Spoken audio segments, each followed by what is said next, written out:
Welcome everyone. I'm continuing here my reading of Emerson's essay History, which could also bear the title Memory. I think this will probably be the last one. We're about 10 pages have we got left now. And this is the third whiskey lecture, as I've come to call them. I'm again enjoying a Woodford Reserve as we're delving deeper into the great mind that Emerson calls history and memory. In the early history of Asia and Africa, nomadism and agriculture are the two antagonist facts. The geography of Asia and of Africa necessitated a nomadic life, but the nomads were the terror of all those whom the soil or the advantages of the market had induced to build towns. Agriculture, therefore, was a religious injunction because of the perils of the state from nomadism. And in these latent civil countries of England and America, these propensities still fight out the old battle in the nation and in the individual. So we can see here that Emerson thinks that there is some sort of, let's say, genetic memory, or maybe even something deeper than just genetic memory, but a memory of the primordial state or origin of human being, which continues to fight battles, which continues to be antagonistic. The nomads of Africa were constrained to wander by the attacks of the gadfly, which drives the cattle mad, and so compels the tribe to emigrate in the rainy season and to drive off the cattle to the higher sandy regions. The nomads of Asia follow the pasturage from month to month. In America and Europe, the nomadism is of trade and curiosity, a progress certainly from the gadfly of Astaboras to the Anglo and Italomania of Boston Bay, sacred cities to which a periodical religious pilgrimage was enjoined, or stringent laws and customs tending to invigorate the national bond, were the check on the old rovers, and the cumulative values of long residence are the restraints on the itinerancy of the present day. The antagonism of the two tendencies is not less active in individuals, as the love of adventure or the love of repose happens to predominate.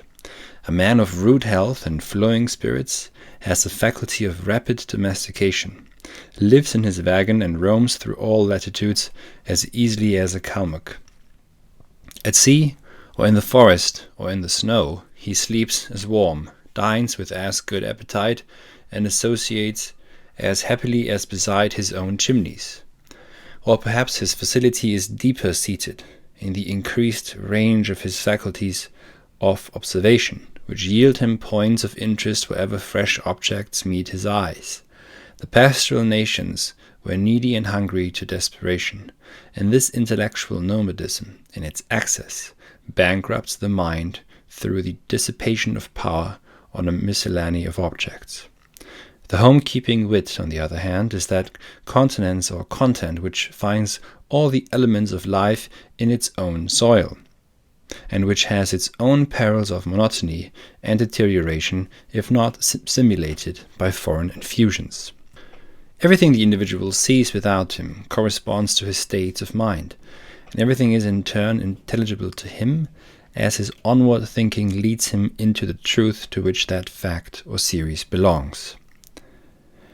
The primeval world, the foreworld, as the Germans say, I can dive to it in myself as well as grope for it with researching fingers in catacombs, libraries, and the broken reliefs and torsos of ruined villas.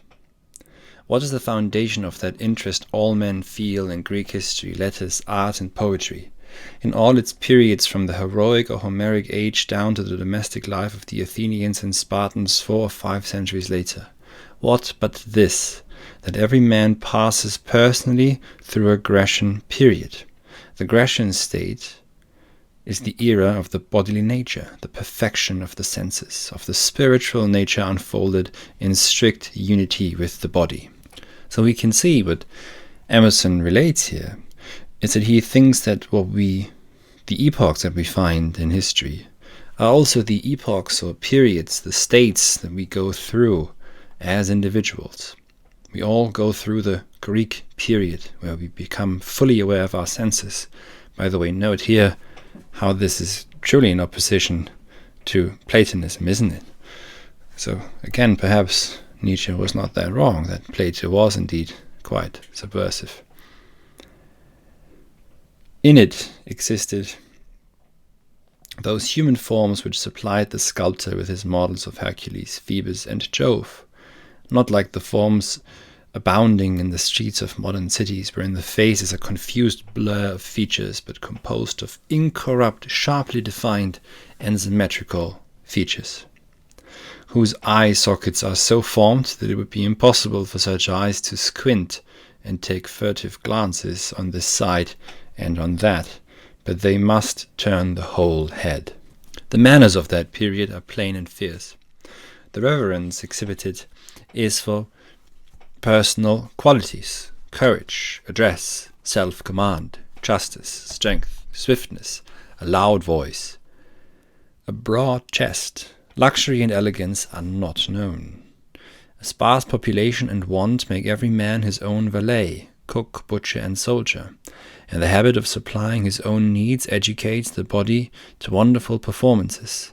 Such are the Agamemnon and Diomede of Homer, and not far different is the picture Xenophon gives of himself and his compatriots in the retreat of the 10,000.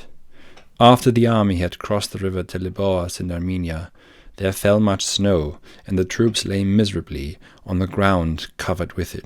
But Xenophon arose naked, and taking an axe, began to split wood, whereupon others rose and did the like.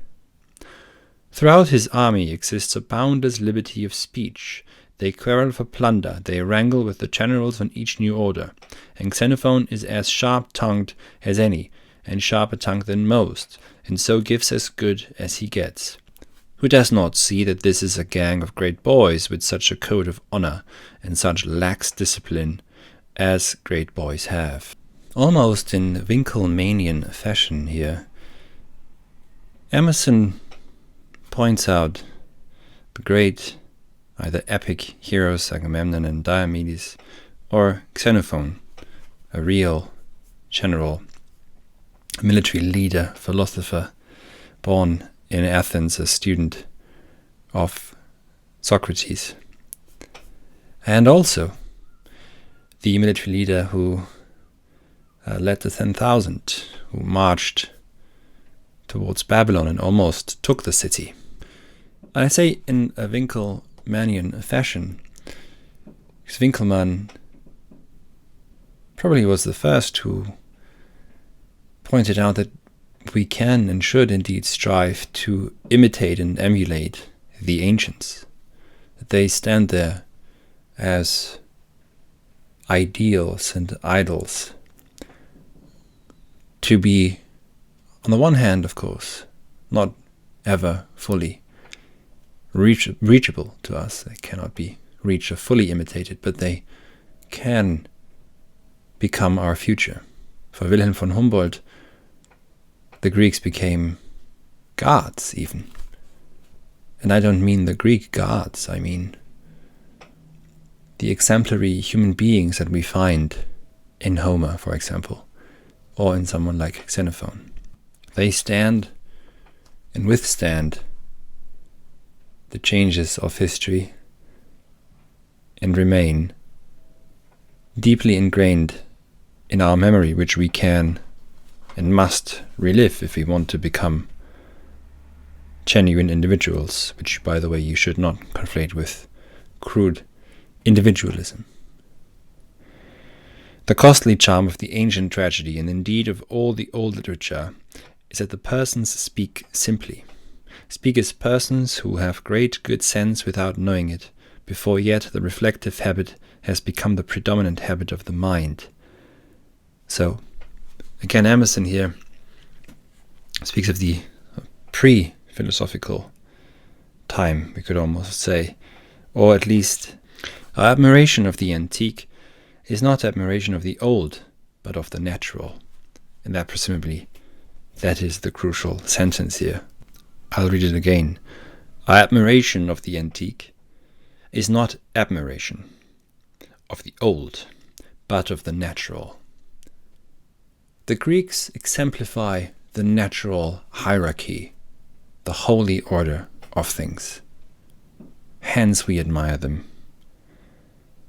We don't admire the old, we don't fetishize the old. There's no nostalgia, let's say, for the olden days or a golden age. But there's here an admiration for what is the natural good hierarchy, the good order of things, the cosmos. This we find in the Greeks, and this we can imitate and also live by. Of course, in a different, changed manner. The Greeks are not reflective, but perfect in their senses and in their health, with the finest physical organization in the world. Adults acted with the simplicity and grace of children. They made vases, tragedies, and statues such as healthy senses should, that is, in good taste. Such things have continued to be made in all ages and are now, wherever a healthy physique exists. But as a class, from their superior organization, they have surpassed all. They combine the energy of manhood with the engaging unconsciousness of childhood. The attraction of these manners is that they belong to man, and are known to every man in virtue of his being once a child. Besides, that there are always individuals who retain these characteristics. A person of childlike genius and inborn energy is still a Greek, and revives our love of the muse of Hellas. I admire the love of nature in the Philoctetes. In reading those fine apostrophes, to sleep, to the stars, rocks, mountains, and waves, I feel time passing away as an ebbing sea. I feel the eternity of man, the identity of his thought. There is a sameness, I would say, to use a different word from Emerson. There is a sameness of thought or of thinking, that it can, especially through, speaking the image of the wave, reconnect again and find in the tidal waves of memory points of access, a fellowship with someone who we, in some sense, of course, have never met and will never met, but are still encountering. Emerson continues, the Greek had, it seems, the same fellow beings as I. Now that's a striking notion. Fellow beings. What does he mean by fellow beings? The same fellow beings as I. By fellow beings, of course, in some sense he simply refers to, as he does in the next sentence, the sun and the moon, water and fire, met his heart, that is to say, the heart of the Greek, precisely as they meet mine.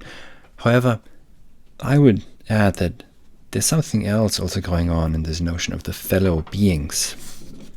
Not just, let's say, entities or things that we also encounter and that encounter us, and that Emerson encounters them in the same way or in a similar way as the Greeks did. But instead, precisely because of the identity or the sameness of thought, the meeting of thought, the meeting place of which is deep memory, we can at all, I would say, encounter through the reading of Aeschylus, Philoctetes, for example, or through reading Homer, other ways of being human that retain something of humanness also for us, and in that way can become our future, our fellow beings, our fellow way of being at all in the first place. So it is through such a reading that we get in touch with our being human. And thank you very much for listening. The full episode is available for all paid Substack subscribers. Thank you.